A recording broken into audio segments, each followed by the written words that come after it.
Burgundy and Bruce. The Washington Commanders are starting to feel the injury bug just a little bit as we got week 3 of training camp started on Sunday. That and more coming up on today's episode of Locked On Commanders. Your daily podcast on the Washington Commanders. Part of the Locked On Podcast Network. Your team every day.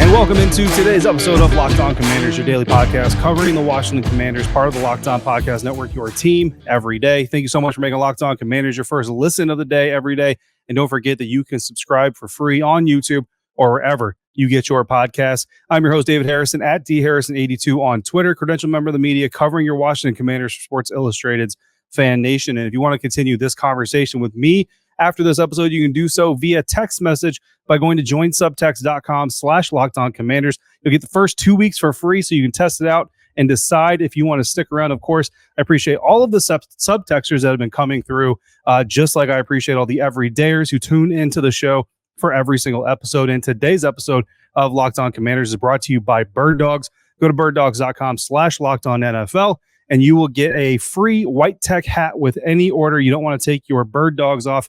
We promise you that much. Here with you 5 days a week, Monday through Friday. And on today's episode of Locked On Commanders, we're going to hear from a fellow beat member as she gives us her thoughts on the defense 2 weeks into training camp. But before we do that, we have to get our Day 10 Howell Watch in the books and talk about our play of the day, including a press conference clip from head coach Ron Rivera. But before we get to all of that, we're going to start today by talking about the most important ability any NFL player can possess in the game today. And that, of course, is availability. And by the end of week 2 of training camp, which ended on Friday after Friday's practice, the Commanders had 8 players afflicted with varying injuries to varying degrees. Some of them very minor, not really too much of a concern. Some of them obviously a little bit more serious. Armani Rogers, the tight end, of course, suffered an Achilles injury. That happened before training camp. Jamin Davis had a minor knee surgery, again, also before training camp. But then David Bada suffering a triceps injury. Sadiq Charles suffering a calf injury. Logan Thomas is also dealing with some calf issues. Emmanuel Forbes, a rookie cornerback, with a groin injury. Curtis Hodges, the young tight end, has a glute upper hamstring injury. And then Cody Barton came down before the end of week 2 with a hip flexor. I think it was hip flexor tightness is the way that was discussed. So those 8 players coming down with injuries or ailments, afflictions before the end of week 2 of training camp here in Ashburn, Virginia. And then by the end of Sunday's practice, you had to add another player, wide receiver Curtis Samuel, dealing with what has been described as tightness. No specific area of the body divulged or given. Not that it is not mandatory too, so we don't expect to get any more on that either. It was asked by ESPN's John Keim during the press conference with Ron Rivera, and Coach Rivera, as predicted or as predictable, would rejected the option to answer that question. So for practice on Sunday, obviously Rogers and Bada were both out because they're going to be out for a while, but so was tight end Logan Thomas. Limited in practice on Sunday were Emmanuel Forbes and Sadiq Charles. Both guys were out on the field, but only did individual and group drills. And then when it got time for the team drills to get started, both of them sat out those parts of the practice. Again, Curtis Samuel also limited because he started off the practice full, but then was pulled due to that unspecified area tightness. Full participants, Jamin Davis, who continues to recover from his minor knee injury.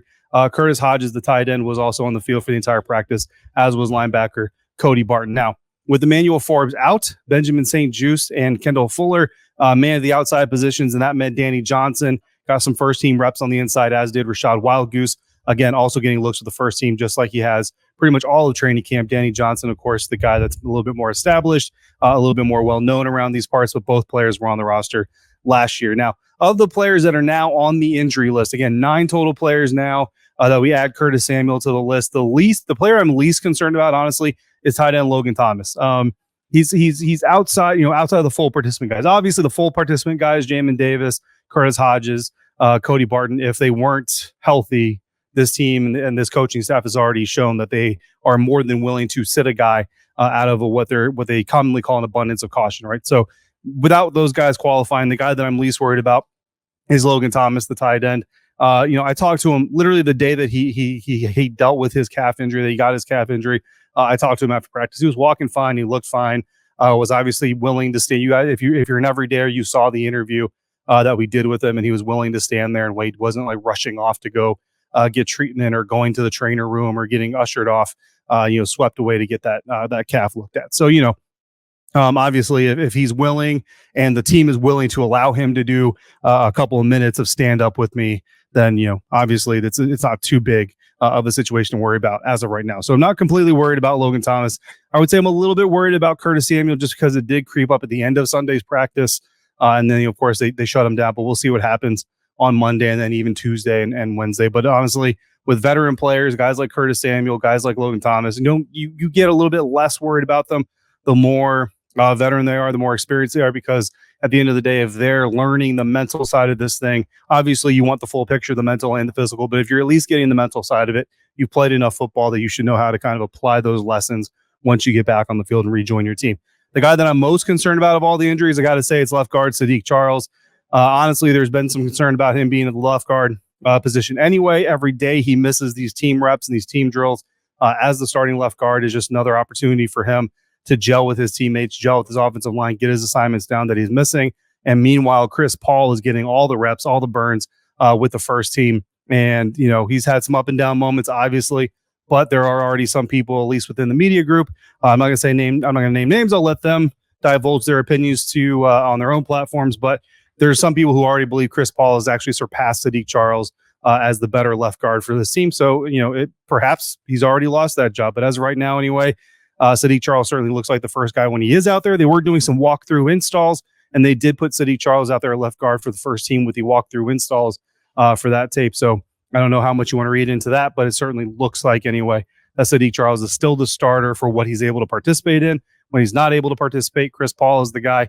And then you got Aaron Montero leading the way for the second team left guard position, followed by Nolan Laufenberg, who's also rotating in the second team, starting to push Aaron Montero a little bit there for the second left guard job behind Chris Paul while Sadiq Charles is injured. Obviously, that's the third left guard job when Sadiq Charles is not injured. So, more to follow on that. We'll keep an eye, obviously, on the offensive line as we go through because it's a huge group, position group of question, right? But Rivera did say on Sunday that they're going to pull guys at the slightest sign of injury because they don't want to push too hard too soon and end up losing a guy sooner than they really need to. Is that the right move? I think it is. I already kind of talked about the mental reps still being valuable. Obviously, you want both if you can get both the mental and the physical, but if you can get the mental and keep a guy healthy or as healthy as possible, let him recover. It's better to have a guy available for weeks down the road than it is getting a couple or a handful of practices now and losing them potentially for the rest of the season. And there have been higher than average temperatures out here for this time of year on the field. And, these guys are working out and all those things. So soft tissue injuries, dehydration, cramps, muscle injuries, all this stuff becomes a problem or an area of concern. Anyway, speaking of the right moves to make on the football field or for the football team, the offensive line produced the play of the day on Sunday. I know that's good news for a lot of you to hear. It's good news for me to share with you. That's coming up next on today's episode of Locked On Commanders, part of the Locked On Podcast Network, your team every day. And this episode of Locked On Commanders is brought to you by Bird Dogs. Bird Dogs makes you look good because stretch khaki shorts are designed to fit slimmer through the thigh and leg, giving you a truly sculpted look so they fit way better than regular shorts that are made of stiff, restricting cotton.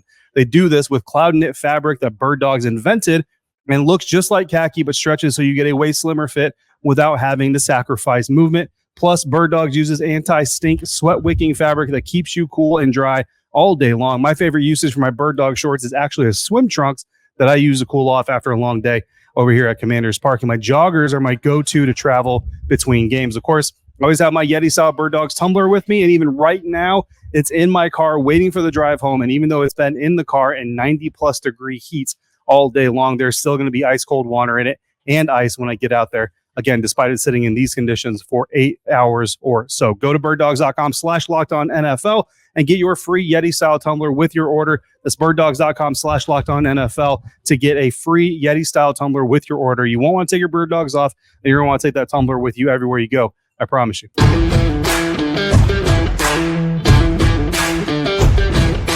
Thanks again for making Locked On Commanders your first listen or view today and every dayers. Make sure you come back. We got practice Monday, Tuesday, and Wednesday.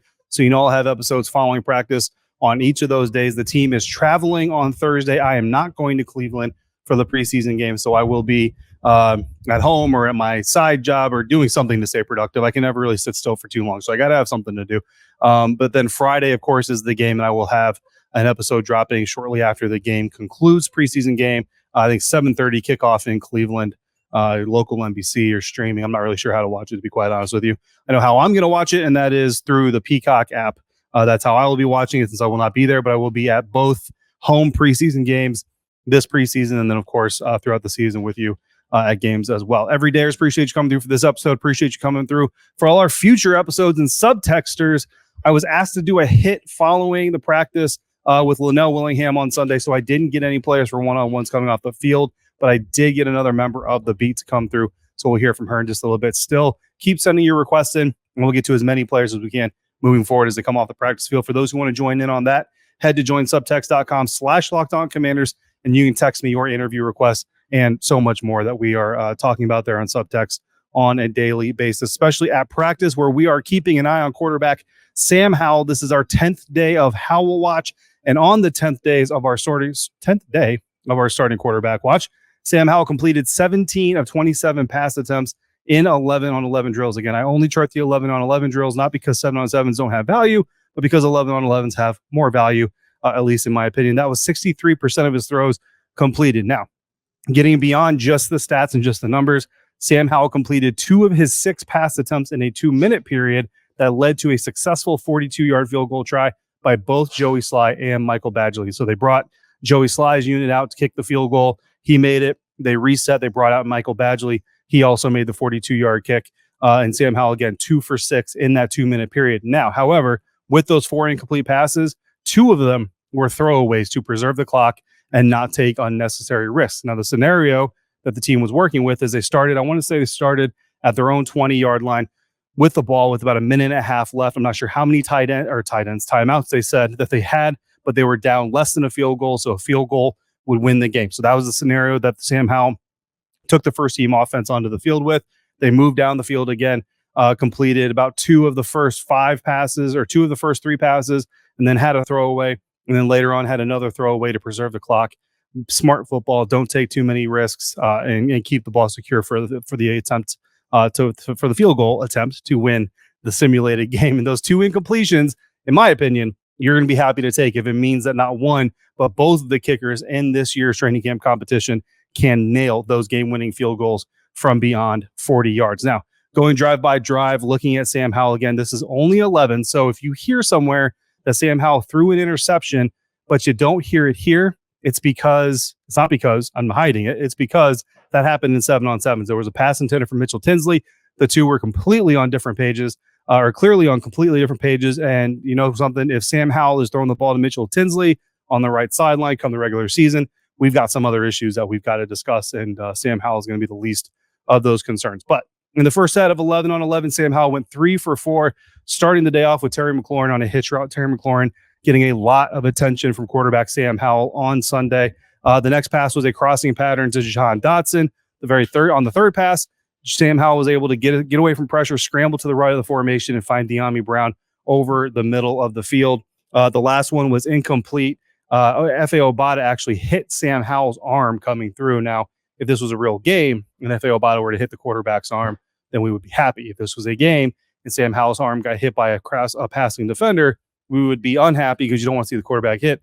If this is training camp, you are very unhappy to hear F.A. Obata or see F.A. Obata hitting Sam Howell's arm. Ron Rivera had some words for his defensive lineman afterwards, and there were no further issues.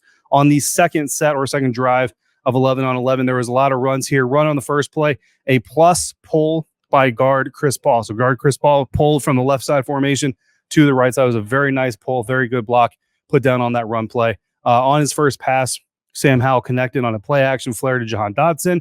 However, Kendall Fuller, very crafty veteran, very smart veteran, would have blown that play up if it was fully live. 2 for 2 on set 2. Sam Howell hit a quick slant route to Dax Milne to follow that. That was the only 2 passes that he threw in the second set. The third set was that 2-minute set we were talking about again.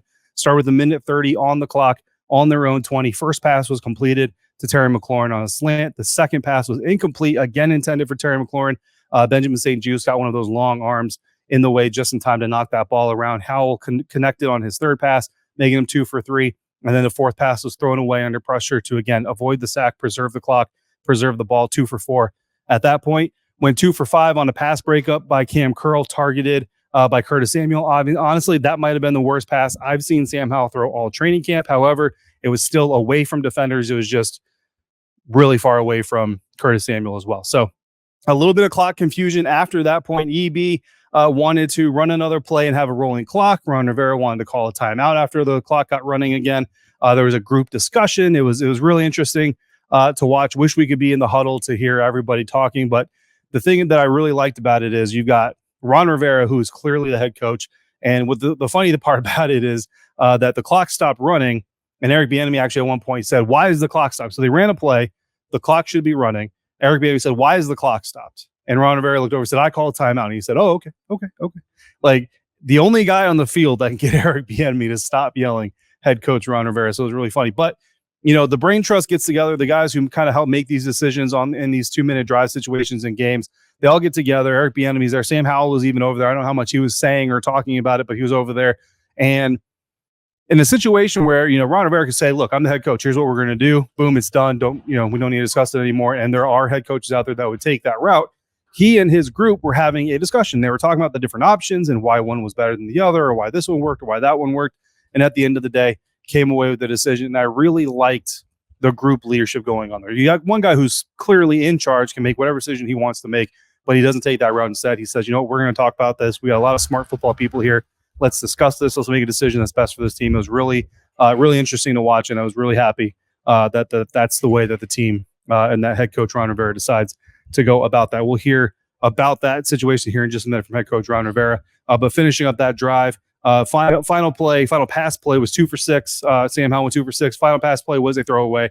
Again, they basically snapped the ball, ran some deep routes. If it was open, Sam would take the opportunity to go deep. If it wasn't open, then get rid of the ball, burn some clock. Don't leave the opponent enough time to do anything with it, but then give your field goal kickers a try for the game-winning field goal. And both kickers left hash 42 yards out. Joey Sly and Michael Badgley both nailed it. Now they reset and ran a Mayday play. Basically, last play, clock is rolling, and they had to rush the offense or the field goal unit on the field for a potential field goal. And Michael Badgley was short on the 47-yarder. So take that for what it's worth. But I want to talk about Ron Rivera in that huddle, talking about the 2-minute situation. Sam Fortier of the Washington Post asked Coach Rivera in the post-practice press conference about that situation. And here's what Coach had to say. What was the timeout conversation like with Eric and Doug at the end of 2 minutes? Well, the biggest thing was we were talking about the two options we had. One is take the timeout and then take the shot into the end zone to win it. Okay. And if he doesn't have it, throw it away like he did. It still gives us a chance to kick it. Or do you go ahead and spike it at 4 seconds left? And then there's a couple of things that are concerning, because if you go to spike it and you got an illegal procedure, now what happens is there's 10-second runoff, or you got to give them back your timeout. So we went through those scenarios just to kind of discuss, what our best options could be. What did you decide? And what's that process? Is that process different this year? No, that process will continue to be the same. The big difference is usually Doug is in my ear and EB's at the same time. And we're constantly talking about what our options are as we go through the 2-minute drill. In this case, Doug was over there with EB. And so what happened was I called the timeout. And then when we talked about it, Doug was going, he said, "Yeah, but the other option too, coach." And that's one of the things that we were going to do, is we were going to take it down to 4 seconds and spike it. And I said, "Okay." I said, "But, the other alternative, which EB seems to love, take that shot." That was one of the things that we talked about. All right, great stuff. Great question there from Sam Fortier of the Washington Post. First of all, great answer from Ron Rivera. On the fourth set of 11-on-11 plays, Sam Howell went 1 for 1 starting off the set. A rollout right side, hit the sideline to Jahan Dotson. And here's the thing that makes this the play of the day. On that first play of the 4-set and 11-on-11s, Howell took the snap from Nick Gage, dropped back, scanned the defense, and saw no immediate opens. So he immediately started kind of moving around the pocket, extending the play like he does. Move to the right side of the field, move the pocket, do all this other stuff, change the sight picture to see if he can find a lane to throw in. And when he finally threw the ball, he was able to find his receiver who had found some open space because of the time and because they kept moving. And Eric Bieniemy was saying, stay alive, telling the receivers to keep moving. But in total, what was really impressive about this play is that Sam Howell had about 5 to 6 seconds to execute this thing. Easily the best rep that we've ever seen from this offensive line this training camp against the first team defense. and probably the best day of practice. In fact, many people confirmed that they felt like this was the best day of practice. The offensive line, Ron Rivera, after practice, said kudos to the offensive line. There's a lot of positives that we're going to get from this. We got an opportunity to really go through some situational football as well, end quote.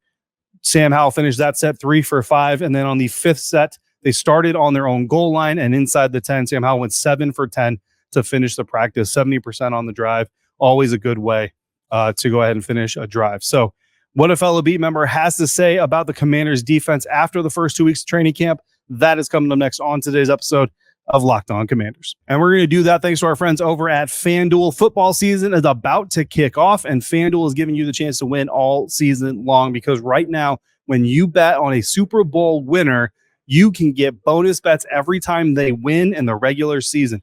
Just pick any team to win the Super Bowl, and you'll get bonus bets for every victory. And then you can use those bonus bets on spreads, player props, overs, unders, and more. The current Super Bowl winning favorites are the Kansas City Chiefs at plus 600, while the second favorite team to win the Super Bowl is that green team to the northeast of FedEx Field at plus 800. Meanwhile, the Washington Commanders have plus 6,500 odds to win it all, meaning that you can make $6,500 on a $100 bet if they win the Super Bowl, and you'll get bonus bets for every game they win along the way. Or, of course, you can play it safe, and even if the Chiefs don't win the whole thing, you'll still likely get some solid bonus bets during the regular season for your trouble. So visit FanDuel.com/LockedOn and start earning bonus bets with America's #1 sportsbook.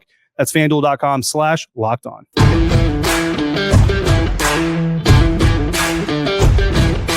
Back here to wrap up today's episode of Locked On Commanders. We weren't able to get any players coming off the field. That's okay, because I actually had a pre-recorded conversation with Candy Waller of Bowie TV and CWall Entertainment that I wanted to show you guys, talking about the impressions of the defense following the first 2 weeks of training camp. And we are going to talk defense here. Let's start with the front 4, maybe even the front 7 total. What are you thinking about this pass rush right now as a unit for this defense, and coming in Jack Del Rio's, 3rd, 4th year here coaching this defense? Actually, I just got a question in, David, about exactly that. And I said, because of this being Jack's 3rd, 4th year, this group has been together. Yeah. So they should be operating as advertised. And we've kind of heard that message from Deron Payne, from Jonathan Allen as well, that they understand they need to start out fast. They shouldn't have to, have a slow start and then, play basically out of their minds toward the end of the season to try to make the playoffs. Right. They need to start out consistently, and they know and understand the investment that's been made on that line and on that pass rush. So they have to show up and be ready to execute week 1. Now, of course, the biggest part of that defensive front is Chase Young. The biggest question is Chase Young coming back from the injury. I call it the injuries, surgery on both knees, right? And even going back to before the injury, wasn't having a great year, the year that he got injured in the first place. How confident are you in what you've seen in Chase Young coming back so far, and what kind of season? We haven't even played a preseason game yet, but do you have any type of thoughts about what to expect in the regular season from Chase this year? Because Chase Young is the loudest voice in the room, the field, easily, like you said. I think there's full confidence that Chase is going to have the year that others expected him to have in his second year. Mm-hmm. I know, of course, with him winning Defensive Rookie of the Year, there was some disappointment around what his next year looked like, and then the following year he ended up getting hurt. So it looks like Chase is even expecting Chase to be very much as who he believes he is and who we all know and believe that he can be as well. Yeah, absolutely. And then, of course, on the other side of the defensive line is Montez Sweat. Mm-hmm. Not as many, questions about Montez. He's kind of been a steady presence, a consistent producer, maybe not a top-end NFL producer, but he's in a contract year. How do you feel about Montez this training camp? I think Montez is starting off exactly where he left off last year.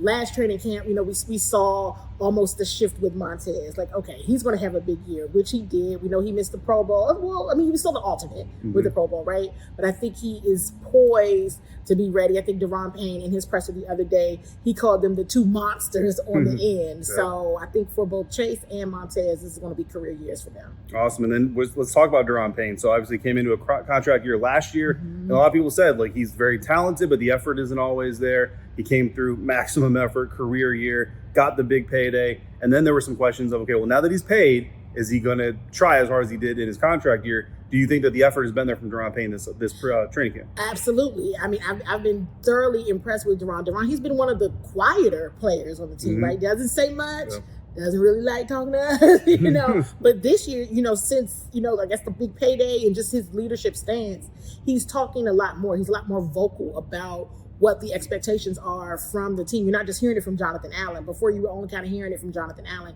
You're hearing it from Deron Payne as well. So I think they're all ready to beat their own records out here, so to speak. Absolutely. Now let's move to the linebacker position. That is kind of the biggest question mark for a lot of people. And Jamin Davis coming into the OTA minicamp period, having to recover from minor knee surgery, so he wasn't able to go during that early part. What have you seen from Jamin Davis so far? And he's got a big season coming up, because next offseason, this team has to decide whether or not they pick up his fifth-year option. How confident are you in what Jamin has done so far on the field? I'm thinking if they continue to use, if Jack Del Rio continues to use Jamin where he's the strongest, and that's getting to the football, he'll have a good year. Of course, you know, they've been working him in. We had this conversation too, right, David? When I was like, wait, is he working with the ones or the twos? He was like, okay, the first couple of days, he was mostly with the twos, but they're mixing him in. He's doing a lot of work with Cody Barton in there with some of those reps. So again, I think Jamin is a player who also understands what is to be expected of him and will act accordingly if he's used in the correct way. All right, and then the newcomer Cody Barton, and then Khaleke Hudson is getting some burn with the first team in place of Jamin Davis during some of those reps. What do you think of that pair? I'm thinking Khaleke Hudson is a player I want to see have a big year. I've kind of been waiting for him to make that step and make that, yes, go Khaleke, go. And so hoping that that's where this hump, he kind of gets over that hump. We've seen him make some impact on special teams, but not as much at the linebacker position. So I'm hoping that's a year for him. I think Cody Barton was a great addition. I like his energy. I like he's already folding into kind of that defensive trash talk mode as well. So all good things and solid things from that position group as well. And that position group is interesting because we've kind of been talking about this on the sideline and in little groups, right?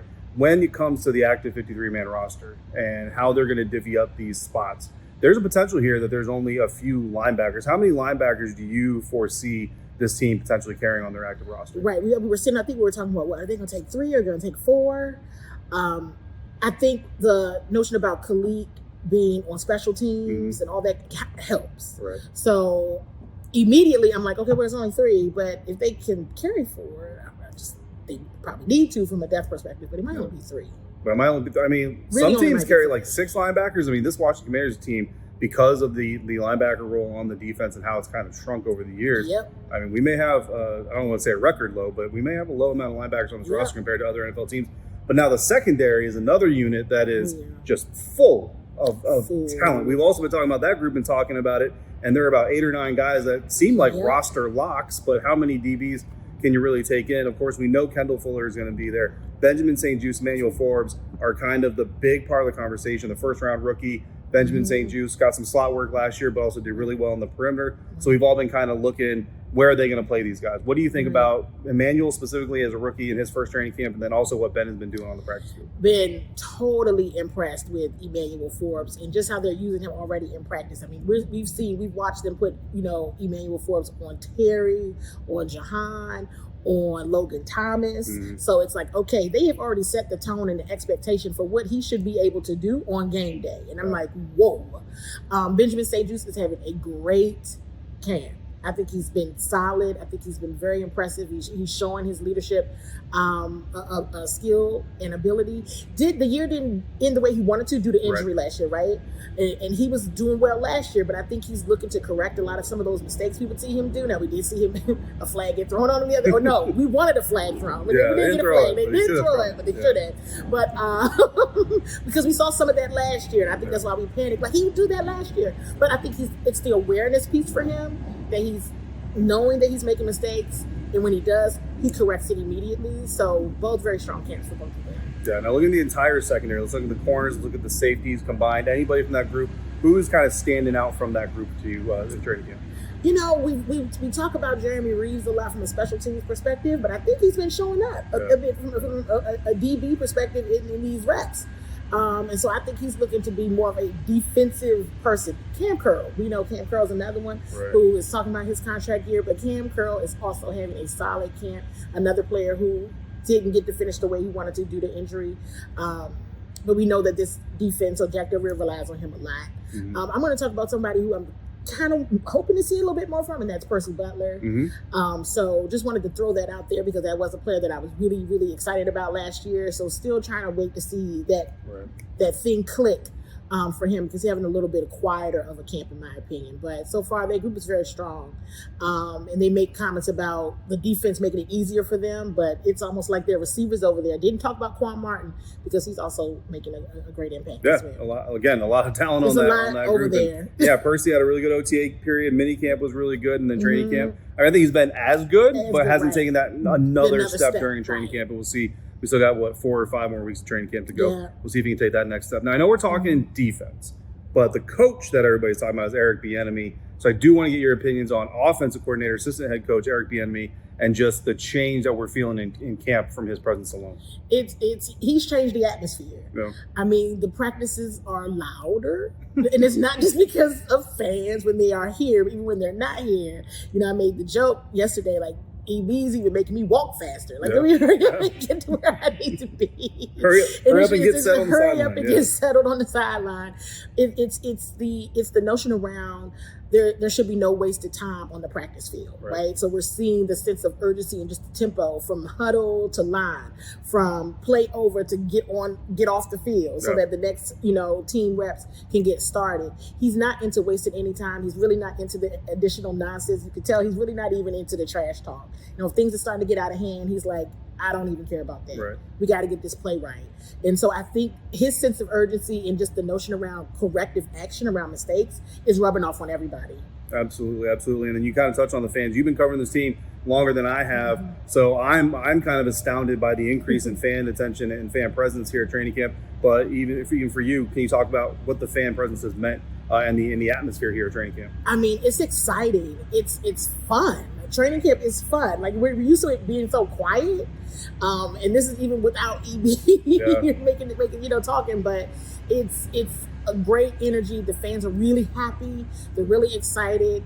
And I think everyone's just, it's like a weight of the world lifted off everybody's shoulders. It's like people finally can't wait to go to a game. It's not gloom and doom talk. It's finally positive talk about the team. So I think this is going to be a really good year. Big thanks again once to Candy, a member of the beat here, out here at practice every day. Coming up tomorrow, we've got another practice again. So we will be back again with another episode. If you got questions or comments, in the meantime, drop them into the YouTube comments. Email me at lockedoncommanders@gmail.com. Hit me on Twitter at dharrison82 or via Subtext. You can just text me straight from your phone. Join subtext.com/lockedoncommanders is the site to go to join. You get the first 2 weeks for free. If you like it, you stick around. If you don't, that's unfortunate, but you can always opt out before any type of payments are made. As always, I want to thank you so much for making Locked On Commanders your first listen of the day every day. Thanks for coming through on a consistent basis like you do. And remember, anybody out there can continue this conversation with me by joining up at Subtext. Join subtext.com/lockedoncommanders. In the meantime, thank you so much for making me part of your day, part of your football routine. And until we speak again, please be safe, be kind. I'll see you next time for another episode of Locked On Commanders, part of the Locked On Podcast Network, your team every day.